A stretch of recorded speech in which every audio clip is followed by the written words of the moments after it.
Assalamualaikum warahmatullahi wabarakatuh. Selamat malam, izin memperkenalkan diri, Taruna tingkat 2 Politeknik Pengayoman Indonesia, jurusan Ilmu Pemasyarakatan. Nama Muhammad Raka Rifanda, STB 5390. Di sini saya akan membuat video pembelajaran atau video presentasi mengenai mata kuliah Ilmu Gizi dengan judul Kesehatan Narapidana dan Resiko Penyakit di dalam Lapas.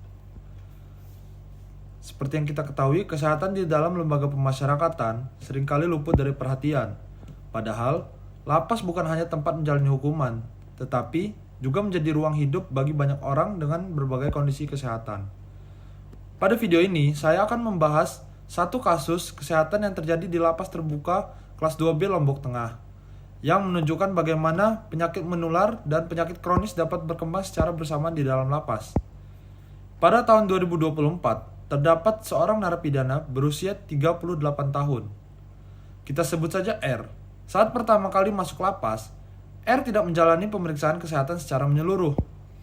Ia langsung ditempatkan di sebuah blok hunian yang seharusnya diisi oleh 25 orang, namun pada kenyataannya, blok tersebut dihuni oleh 42 orang. 2 minggu kemudian, R mulai mengalami batuk berkepanjangan, kelelahan, dan penurunan nafsu makan. Setelah dilakukan pemeriksaan oleh puskesmas, hasilnya menunjukkan bahwa R positif tuberkulosis.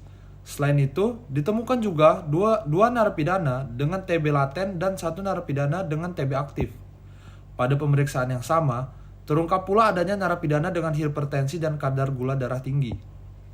Berdasarkan data kesehatan di lapas tersebut, sekitar 50% narapidana mengalami penyakit tidak menular seperti hipertensi dan diabetes.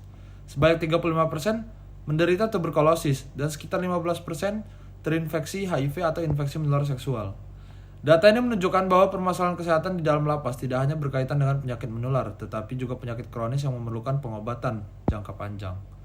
Beberapa faktor utama yang memperburuk kondisi kesehatan di lapas antara lain adalah kepadatan hunian yang tinggi, ventilasi yang tidak memadai, pola makan yang kurang seimbang, serta keterbatasan tenaga kesehatan dan ketersediaan obat yang belum optimal. Dalam kajian kesehatan, kondisi seperti ini membuat penjara berfungsi sebagai tempat yang mempercepat penyebaran penyakit, khususnya penyakit menular seperti TB.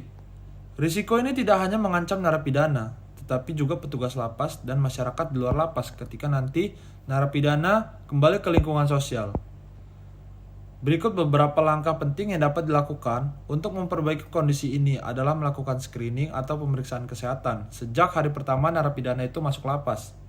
Lalu, menerapkan rekam medis digital agar pengobatan tidak terputus, serta memperbaiki ventilasi di blok hunian. Selain itu, pola pengaturan makan yang lebih sehat dan upaya pengurangan kepadatan hunian melalui program asimilasi dan pembebasan bersyarat juga sangat penting untuk menurunkan risiko penyakit. Kesehatan narapidana bukan hanya persoalan di dalam tembok lapas. Ini adalah bagian dari perlindungan hak asasi manusia dan juga bagian dari upaya menjaga kesehatan masyarakat secara luas. Dengan sistem pelayanan kesehatan yang baik, lapas tidak hanya menjadi tempat menjalani hukuman, tetapi juga ruang pembinaan yang lebih manusiawi dan aman. Sekian yang dapat saya sampaikan. Jika ada kurangnya saya mohon maaf, dan salah kata saya mohon ampun. Wabillahi taufiq wal hidayah. Wassalamualaikum warahmatullahi wabarakatuh.